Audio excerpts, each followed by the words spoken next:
तो दोस्तों वैसे तो इन तीनों आईपीओ का अलॉटमेंट ऑलरेडी आपको देखने को मिल चुका है। काफ़ी लोगों को अलॉटमेंट मिला हुआ है एंड काफ़ी लोगों को अलॉटमेंट नहीं मिला हुआ है।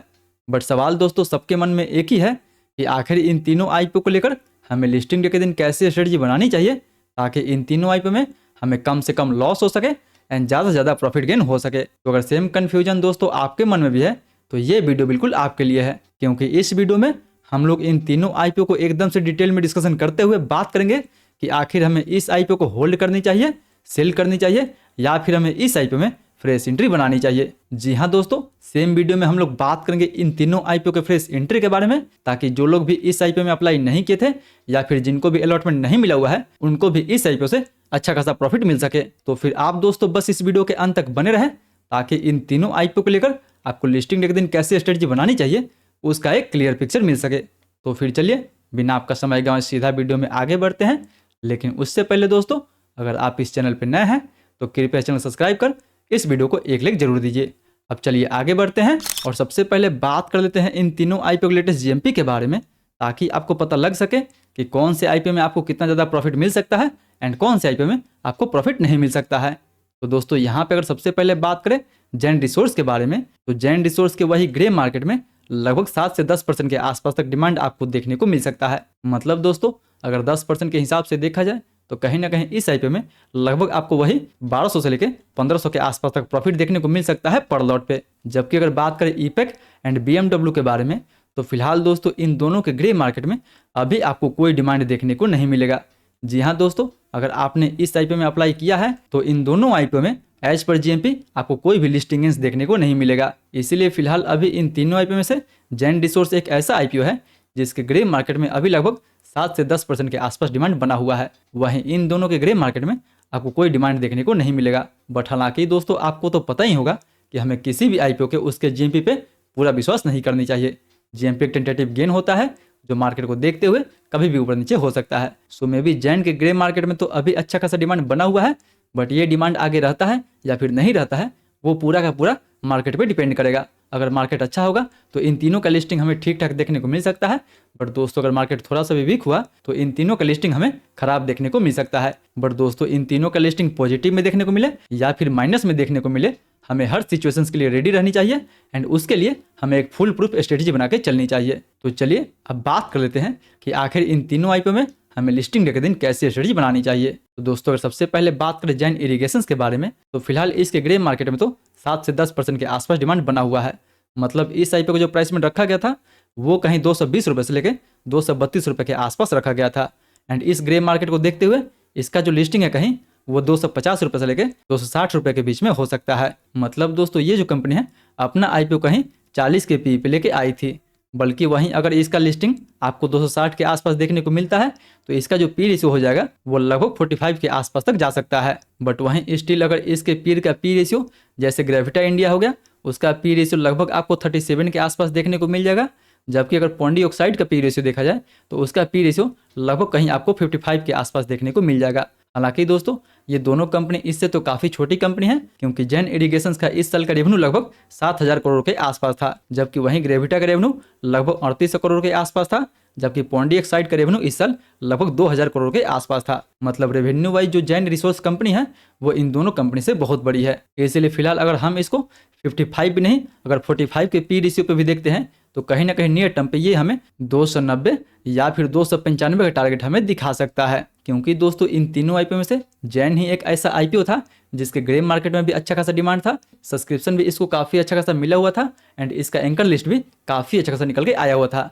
क्योंकि अगर इसका सब्सक्रिप्शन के बारे में बात करें तो QIB कोटा में ये जो आईपीओ है वो लगभग 26 टाइम्स के आसपास तक सब्सक्राइब हुआ था, HNI कोटा में लगभग 55 टाइम्स के आसपास तक, रिटेल कोटा में लगभग 3.8 टाइम्स के आसपास तक एंड टोटल इस आईपीओ को लगभग 17 टाइम्स के आसपास तक सब्सक्राइब किया गया था। जबकि वहीं अगर बात करें इसके एंकर एलोकेशंस के बारे में तो दोस्तों इसके एंकर में आपको काफ़ी अच्छा एंड जाना माना नाम देखने को मिल जाएगा, जैसे ICICI mutual fund, HDFC mutual fund, Axis mutual fund, Abu Dhabi investment authority, Motilal Oswal, SBI general, Tata life insurance, Citigroup, Nomura या फिर गोल्डमैन सैक्स जैसा नाम आपको देखने को मिल जाएगा। मतलब ये जो आईपीओ दोस्तों वो हर तरीका से काफ़ी अच्छा रहने वाला है। इसलिए मे भी मार्केट अच्छा रहे तो शॉर्ट टर्म में नियर टर्म में इसका जो टारगेट होगा वो आपको 290 रुपये से लेकर 295 रुपये तक देखने को मिल सकता है।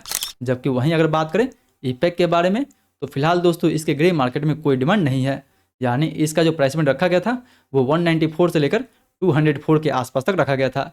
हालांकि इसके ग्रे मार्केट में कोई डिमांड नहीं है, तो या तो यहीं लिस्ट हो सकता है, या फिर अगर 5% के नीचे लिस्ट होता है तो ये कहीं 185 रुपये से लेकर 200 के बीच में लिस्ट हो सकता है। जबकि अगर मार्केट अच्छा रहे एंड 5% प्लस में ओपन होता है तो ये कहीं 205 रुपये से लेकर 215 रुपये के बीच में लिस्ट हो सकता है। यानी अगर माइनस में ओपन होता है तो 185 या 200 के बीच में हो सकता है, एंड वहीं अगर प्लस में ओपन होता है तो 205 से 215 के बीच में ओपन हो सकता है। बट देखा है दोस्तों, तो ये जो कंपनी है अपना आईपीओ लगभग 35 के पी पे लेके आई थी, जबकि वहीं इसका इंडस्ट्री का पी या फिर इसका पीर का पी देखा जाए तो पिनार का जो पी रेशियो है वो लगभग आपको 27 के आसपास देखने को मिल जाएगा।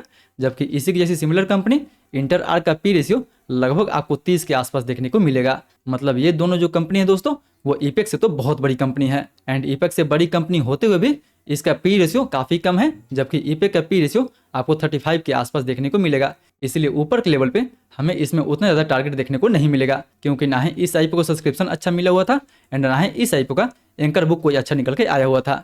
इसलिए फिलहाल इस आईपीओ में ना ही हमारा फ्रेश एंट्री बनेगा एंड ना ही इसको हम शॉर्ट टर्म या फिर मीडियम टर्म के लिए होल्ड करेंगे।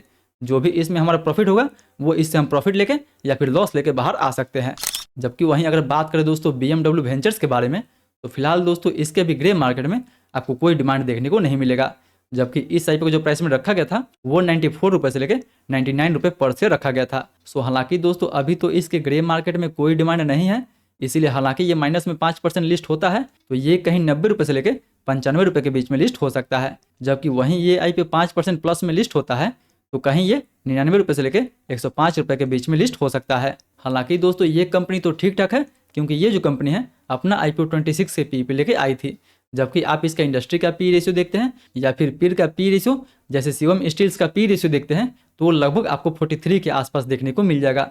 जबकि इसका जो पी रेशियो है वो लगभग आपको 26 के आसपास देखने को मिल जाएगा। जबकि ये शिवम स्टील्स जो कंपनी है वो BMW वेंचर से तो काफ़ी छोटी कंपनी है, क्योंकि BMW वेंचर्स का रेवेन्यू लगभग आपको 2000 करोड़ के आसपास देखने को मिल जाएगा, जबकि शिवम स्टील्स का रेवेन्यू लगभग वही आपको 550 करोड़ के आसपास देखने को मिल जाएगा। बट हालांकि दोस्तों ये कंपनी ठीक रहते हुए भी हम इसमें कोई भी टारगेट आगे की तरफ एक्सपेक्ट नहीं करेंगे, क्योंकि इस आईपीओ में जो रिटेल का कोटा रखा गया था वो दोस्तों 75% के आसपास रखा गया था।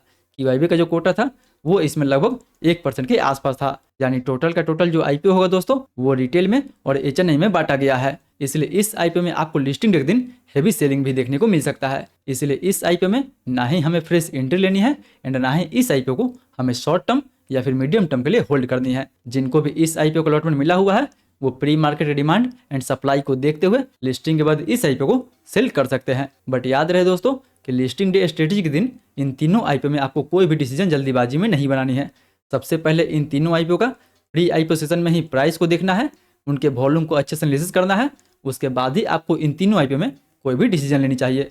एंड हाँ दोस्तों, अगर आप हमारे साथ मिलकर इसके प्री आईपीओ सेशन में प्राइस एंड वॉल्यूम को अच्छे से एनालिसिस करना चाहते हैं तो मेक श्योर के नीचे डिस्क्रिप्शन में टेलीग्राम ग्रुप का लिंक दिया हुआ है, वहाँ से टेलीग्राम को जरूर ज्वाइन करें, जहाँ पे हम लोग हर आईपीओ के प्री आईपीओ सेशन में ही उसके प्राइस एंड वॉल्यूम को एनालिसिस करते हैं एंड ये देखने की कोशिश करते हैं कि लिस्टिंग के बाद उस आईपीओ में सप्लाई आ सकता है या फिर अच्छा खासा डिमांड आ सकता है। सो मेक श्योर कि अगर आप भी हमारे कम्युनिटी का पार्ट बनना चाहते हैं तो टेलीग्राम ग्रुप से जरूर जुड़े।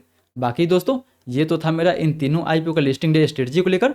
आपका क्या स्ट्रेटजी है? इन तीनों आईपीओ में से कौन से आईपीओ को आप सेल करने वाले हैं, कौन से आईपीओ को होल्ड करने वाले हैं, या फिर कौन से आईपीओ में फ्रेश एंट्री लेने वाले हैं, वो भी नीचे आप हमें कमेंट करके जरूर बताएं।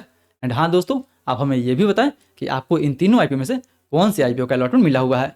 बाकी बात आज के लिए इतना ही। बाकी ये अभी आईपीओ ओपन हुआ है, इन वीडियो पर टैप करके इसका फुल रिव्यू देखना ना भूलें।